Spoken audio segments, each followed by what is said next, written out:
Welcome back, everyone, to A Spell for Chameleon.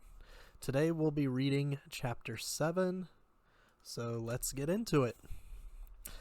Chapter 7, Exile. The path was broad and clear, with no impinging magic. Only one thing chilled Bink. A region with small worm-like holes in the trunks of trees and surrounding rocks. Holes that wiggled straight through from one side to another. The Wiggles had been here. But he calmed himself. The Wiggles had not passed recently, of course. That menace had been abolished. But where they had infested, it was horrible, for the little flying worms had drilled magically through anything that got in their way, including animals and people. A tree could survive a few neat holes, but a person could bleed to death, assuming he did not die outright from the holing of some vital organ. The mere thought made Bink wince. He hoped the Wiggles never spawned again in Xanth, but there was no certainty about that. There was no certainty about anything where magic was involved. He walked faster, made nervous by the old Wiggle scars. In half an hour, Bink reached the chasm, and there, sure enough, was the impossible bridge that good magician had told him of. He verified its existence by tossing a handful of dirt and observing the pattern of its fall into the depths. It guided around one section. Had he known of this on the way over, but of course that was the thing about information.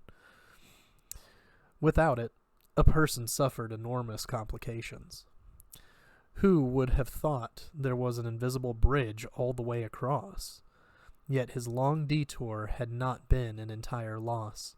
He had participated in the rape hearing, and helped the Shade, and witnessed some fantastic illusions, and rescued Crombie the soldier, and generally learned a lot more about the land of Xanth. He wouldn't care to do it all over again, but the experience had made him grow.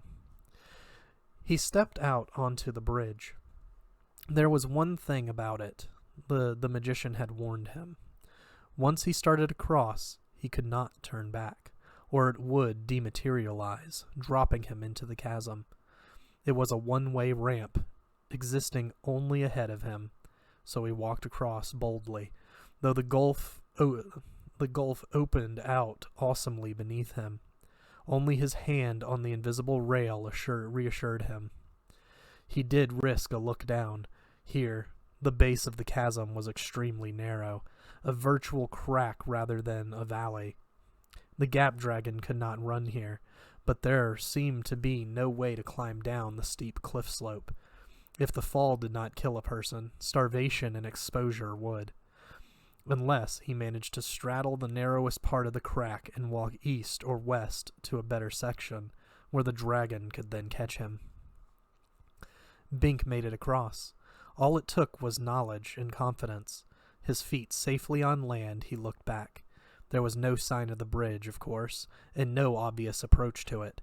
He was not about to risk another crossing. The nervous release left him thirsty. He saw a spring to one side of the path. The path. There had been none a moment ago. He looked back toward the chasm, and there was no path. Oh, it led away from the bridge, not toward it. Routine one-way magic. He proceeded to the spring. He had water in his canteen, but it was spring of life water, which he avoided drinking, saving it for some future emergency. A driblet of water emerged from the spring to flow along a winding channel, and finally trickled down into the chasm. The channel was richly overgrown with strange plants, species that Bink had never observed before. A strawberry runner bearing beech nuts, and ferns with deciduous leaves. Odd, but no threat to his welfare.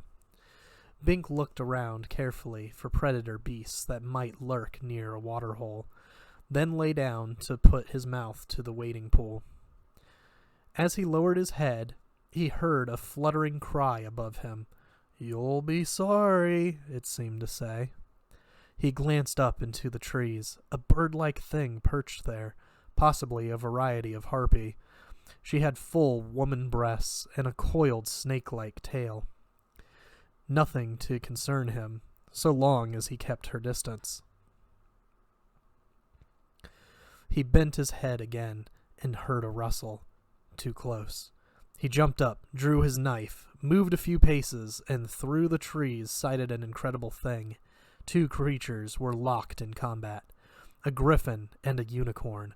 One was male, the other female, and they were not fighting.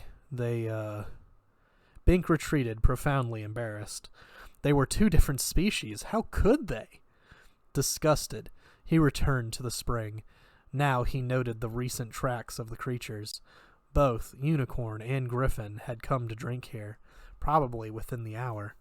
Maybe they had crossed the invisible bridge, as he had, and seen the spring so conveniently located. So the water could hardly be poisoned. Suddenly he caught on. This was a love spring. Anyone who drank of this water would become compellingly enamored of the first creature he encountered thereafter, and he glanced over at the griffin and unicorn. They were still at it insatiably. Bink backed away from the spring. If he had drunk from it, he shuddered. He was no longer remotely thirsty. "Ah, go take a drink," the harpy fluted. Bink swept up a rock and hurled it at her. She squawked and fluttered higher, laughing coarsely. One of her droppings just missed him. There was nothing more hateful than a harpy. Well, the good magician had warned him that the path home was not entirely free of problems. This spring must be one of the details Humphrey hadn't thought important enough for specific mention. Once Bink was back on the trail along which he had originally come, the hazards would be familiar, such as the peace pines. How would he get through them? He needed an enemy to travel with, and he had none. Then he had a bright idea. "Hey you, bird brain!" he called up into the foliage. "Stay away from me, or I'll stuff your tail down your filthy throat." The harpy responded with a withering torrent of abuse. What a vocabulary she had. Bink threw another rock at her. "I'm warning you, don't follow me," he cried. "I'll follow you to the edge of the shield itself," she screeched. "You'll never get rid of me." Bink smiled privately. Now he had a suitable companion. He hiked on, dodging the occasional droppings the harpy hurled at him, hoping her fury would carry her through the pines. After that, well, first things first. Soon the path merged with the one he had taken south.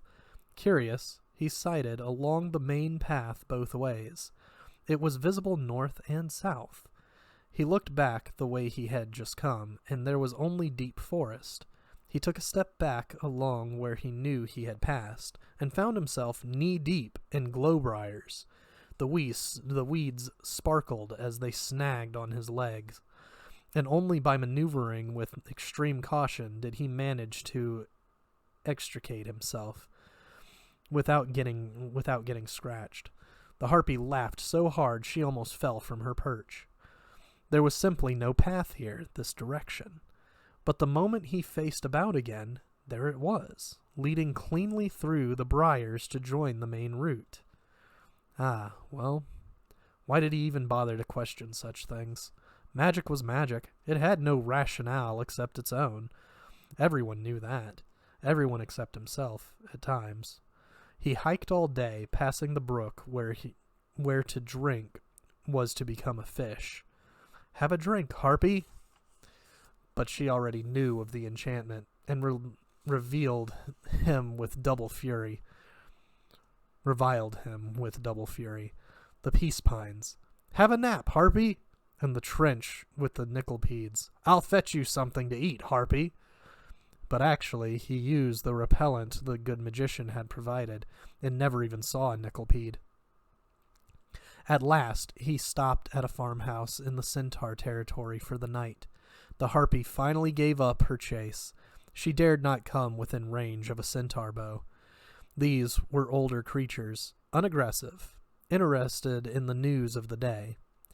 They listened avidly to the narration of his experiences across the chasm and considered this to suffice for his room and board. Their grandchild, Colt, was staying with them, a happy-go-lucky practicing tyke of barely 25 years, Bink's age, but equivalent to a quarter that in human terms.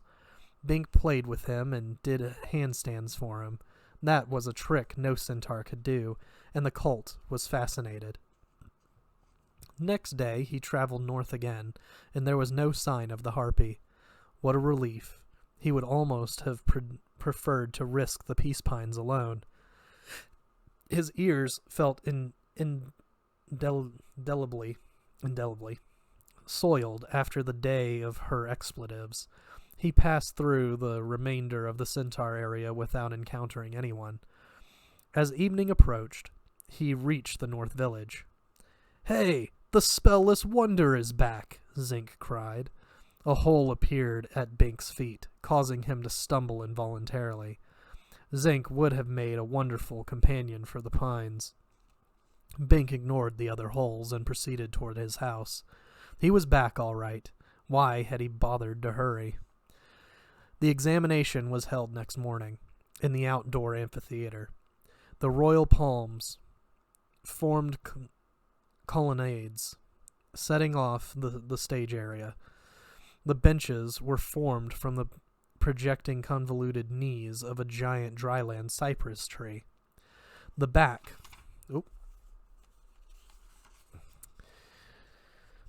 was braced by 4 huge honey maple trees. Bink had always liked this formation, but now it was a place of discomfort, his place of trial. The old king presided, since this was one of his royal offices. He wore his jewel-encrusted royal robe and his handsome gold crown and carried the ornate scepter, symbols of his power. All citizens bowed as the fanfare sounded. Bink could not help feeling a shiver of awe as the panoply of royalty manifested. The king had an impressive white mane and a long beard, but his eyes tended to drift aimlessly. Periodically, a servitor would nudge him to prevent him from falling asleep and to remind him of the ritual.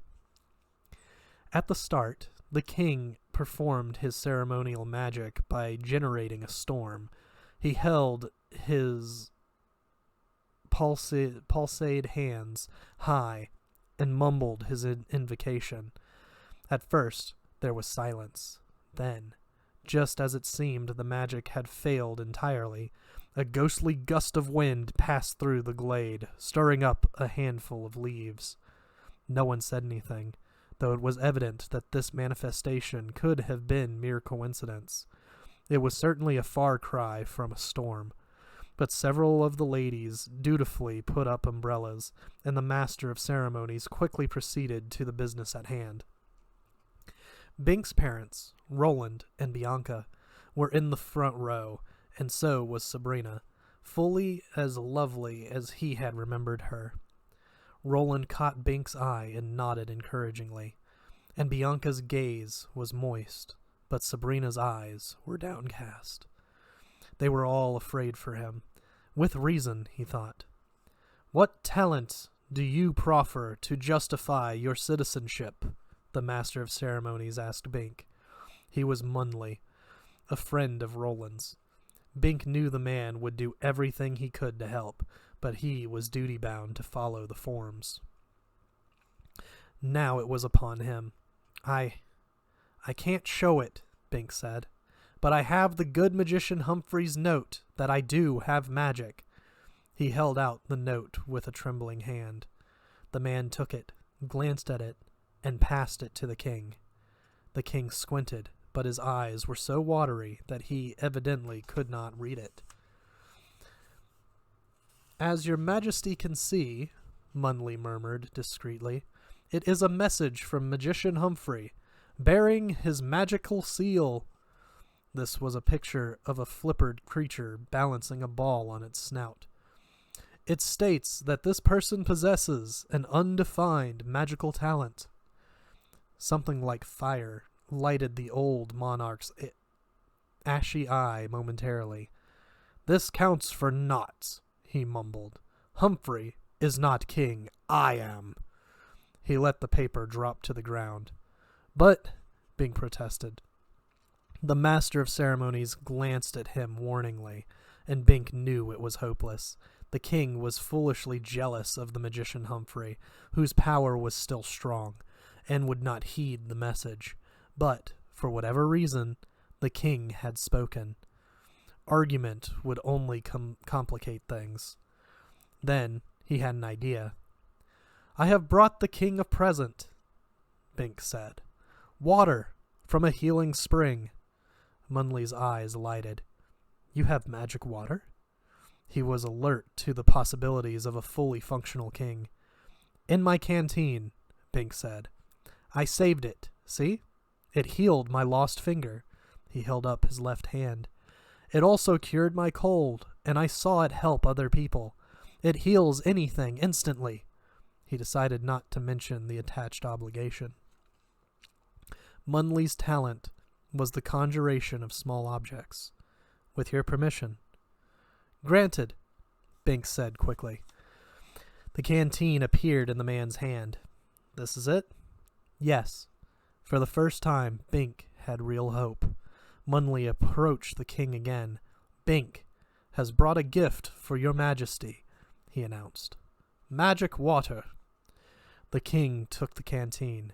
Magic water, he repeated, hardly seeming to comprehend. It heals all ills, Munley assured him. The king looked at it.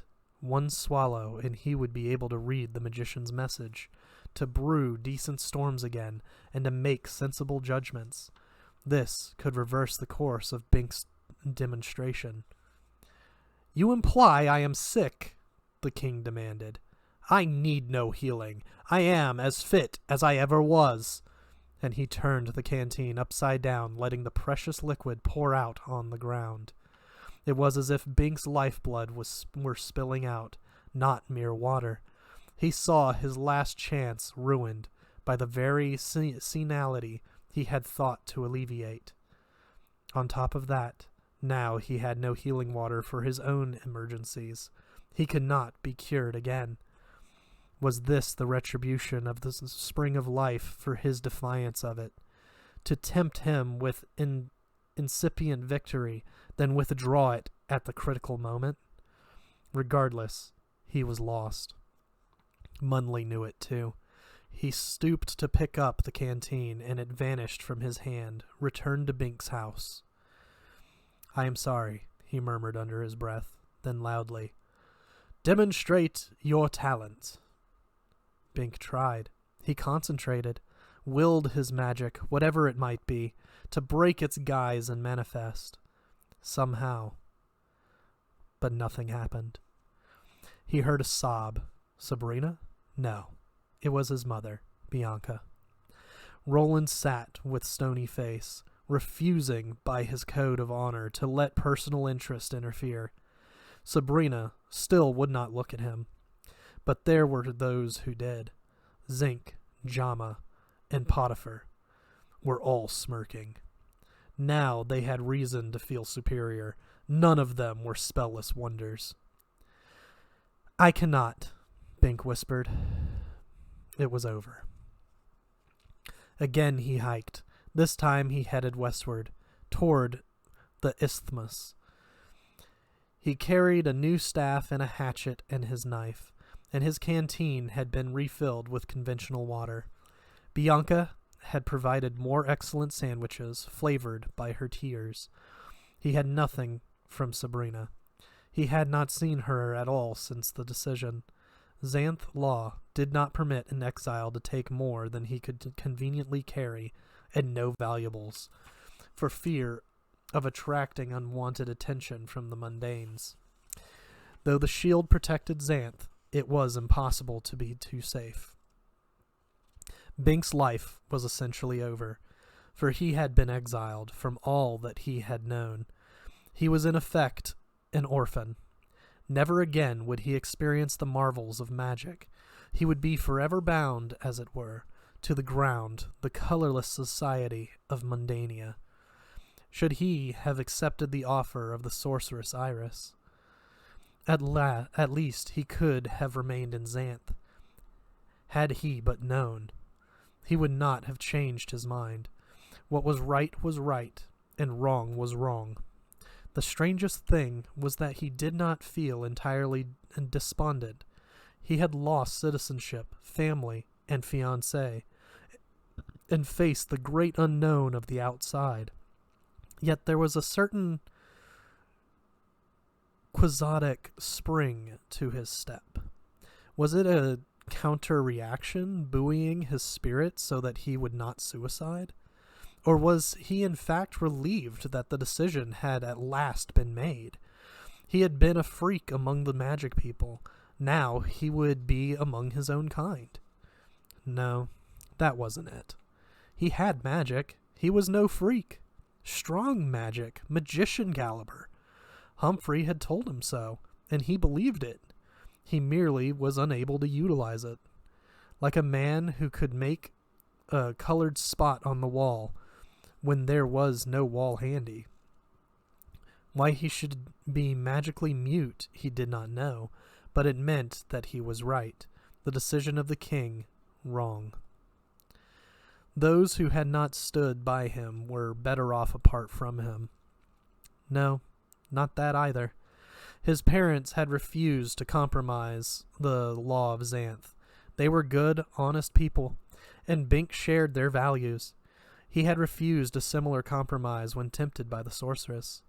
Roland and Bianca could not help him by accompanying him into an exile they did not deserve, or by trying to help him stay by cheating the system. They had done what they felt was right, at great personal sacrifice, and he was proud of them. He knew they loved him, but had let him go his own way without interference. That was part of his buried joy. And Sabrina, what then of her? She too had refused to cheat, yet he felt she lacked the commitment of his parents to principle. She would have cheated, and she had sufficient reason. Her surface integrity was because she had not been moved strongly by Bink's misfortune. Her love had not been deep enough. She had loved him for the magic talent she had been convinced he had, as the son of strongly talented parents. The loss of that potential talent had undercut that love. She had not really wanted him as a person. And his love for her was now revealed as similarly shallow. Sure, she was beautiful, but she had less actual personality than, say, the girl Dee. Dee had walked off because she had been insulted and stuck by her decision. Sabrina would do the same, but for a different reason. Dee had not been posturing. She had really been angry. With Sabrina, it would have been more contrived, with more art and less emotion. Because she had less emotion.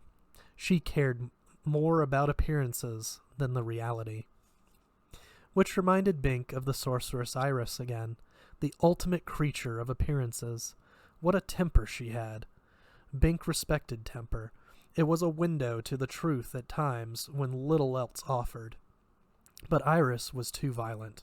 That palace destruction scene, complete with storm and dragon. Even stupid what's-her-name, the lovely girl of the rape hearing, Wynne, that was her name. She had feelings. He had, he hoped, enabled her to escape from the Gap Dragon. There had not been much artifice in her. But Sabrina was the perfect actress, and so he had never really been sure of her love. She had been a picture in his mind, to be summoned in time of need, just to look at. He had not actually wanted to marry her. It had taken exile to show him his own motives. Whatever it was that he wanted in a girl, ultimately Sabrina lacked. She had beauty, which he liked, and personality, which was not the same as character, and attractive magic. All these things were good, very good, and he had thought he loved her.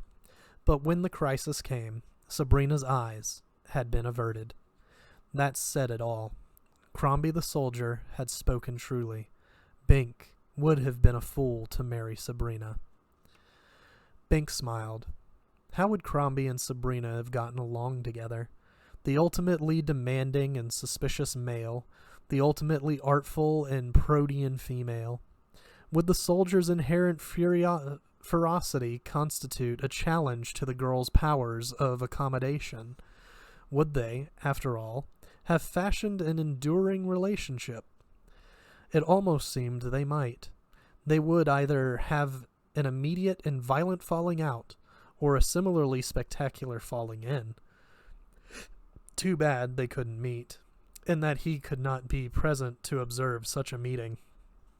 The whole of his Xanth experience was passing glibly through his mind now that he was through with it. For the first time in his life, Bink was free. He no longer needed magic. He no longer needed romance. He no longer needed Xanth. His aimlessly roving eye spotted a tiny dark spot on a tree.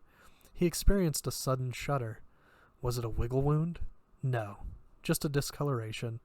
He felt relief, and he realized that he had been fooling himself, at least to this extent. If he no longer needed Xanth, he would not care about things like the wiggles. He did need Xanth. It was his youth, but he could not have it.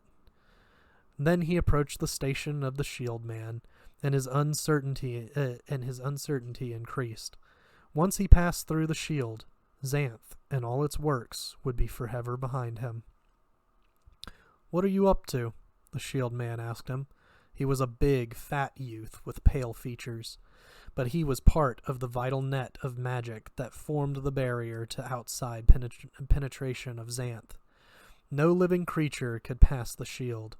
Either way, but since no inhabitant of Xanth wanted to depart, its net effect was to stop all mundane intrusions. The touch of the shield meant death, instant, painless, final. Bink didn't know how it worked, but he didn't know how any magic worked, really. It just was. "I have been exiled," Bink said.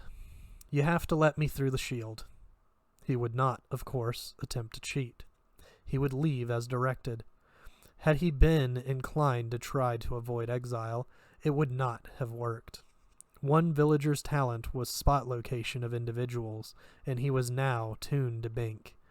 He would know if Bink remained on the side of the shield today. The youth sighed. "Why do all the complications have to come in my shift? Do you know how difficult it is to open up a man-sized hole without bollocksing the whole damn shield?"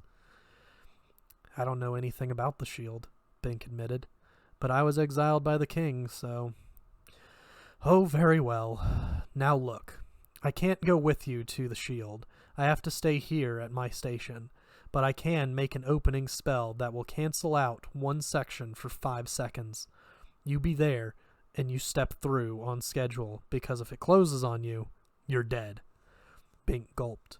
For all his thoughts about death and exile, now that it had come to the test, he did want to live. "I know." "Right. The magic stone doesn't care who dies." Meaningfully, the youth tapped the boulder he leaned against. "You mean that dingy old stone is it?" Bink asked. "Shield stone, sure. The magician Ebnez located it nearly a century ago, and tuned it to form the shield. Without it, we'd still be subject to invasion by the mundanes." Bink had heard of the magician Ebnez, one of the great historical figures. In fact, Ebnez was in Bink's family tree. He had been able to adapt things magically. In his hands, a hammer could become a sledgehammer, or a piece of wood could become a section of window frame. Whatever existed became whatever was needed, within certain limits. He could not adapt air into food, for example, or make a suit of clothing out of water, but it had been amazing what he could do. So he had adapted a potent death stone into the shield stone, killing at a set distance instead of up close, and thereby he had fashioned the salvation of Xanth. What a proud achievement. "Okay now," the youth said. "Here's a time stone." He tapped it against the larger rock, and the small piece fractured into 2 segments, each fading from the original red to white. He handed one fragment to Bink. "When this goes red, you step across. They're synced. The opening will be right in front of the big beech nut tree, and for only 5 seconds, so you be ready and move on red." "Move on red," Bink agreed. "Right. Now move. Sometimes these time stones heal fast. I'll be watching mine, so as to time the spell. You watch yours." Bink moved. He ran along the path to the west. Usually, a fractured time stone took half an hour or so to heal, but it varied somewhat with the quality of the stone, the surrounding temperature, and assorted unknown factors. Maybe it was inherent in the original piece, because the 2 fragments always changed color together precisely, even if one were in the sunshine and the other buried in a well. But again, what use to seek a rationale for magic? What was, and would be no more for him. None of this had meaning in Mundania. He hove in sight of the shield, or rather, its effect. The shield itself was invisible, but there was a line of dead vegetation where it touched the ground, and the corpses of animals that had been so foolish as to try to cross that line. Sometimes jump deer got confused and sprang through to the safe ground on the other side, but they were already dead. The shield was invisibly thin but absolute. Occasional mundane creatures blundered into it. A detail walked the line each day on the Xanth side, checking for corpses, hauling them out of the shield when they were part way across, giving them safe burial.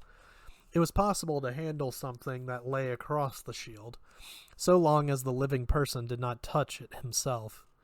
Nevertheless, it was a grisly chore, sometimes assigned as punishment. There were never any human mundanes, but there was always the fear that there might one day be some, with all the complications that would entail. Ahead was the spreading beechnut tree. One branch reached out toward the shield, and the tip of that branch was dead. Wind must have made its way across. It helped identify the spot where he should cross. There was an odor associated with the line of death, too. Probably it was the decay of many tiny creatures, worms in the earth, bugs flying through the shield, rotting where they fell. This was the region of death. Bink glanced down at the stone he held, and sucked in his breath in shock. It was red. Had it just now changed, or was he already too late? His life depended on the answer. Bink launched himself at the shield. He knew the sensible thing to do was return to the shield tender and explain why he had balked. But he wanted this done with. Maybe it had been the actual change of the stone's color that had attracted his attention, in which case he did have time, so he took the foolish course and tried for it. 1 second, 2, 3. He'd better have the whole 5, because he wasn't there yet. The shield seemed close, but it took time to make the supposedly instant decision and abolish inertia and get up speed. He was passing the beechnut tree at a dead run, maybe literally dead, going too fast to stop. 4 seconds. He was crossing the line of death. If it closed on his trailing leg, would all of him die, or just the leg? 5. He felt a tingle. 6. No. Time was up. Stop counting. Stop panting. He was through. Was he alive? He rolled in the dirt, kicking up dry leaves and small bones. Of course he was alive. How could he worry about it otherwise? As with the Manticora, concerned about his soul, if he had none, he wouldn't. Bink sat up, shaking something dead out of his hair, so he had made it. That tingle must have been an effect of the turned-off shield, since it hadn't hurt him. Now it was done. He was free of Xanth forever, free to make his own life, without being ridiculed, or mothered, or tempted, free to be himself. Bink put his face in his hands and cried. And that's it for Chapter 7. We'll see you guys next week with Chapter 8.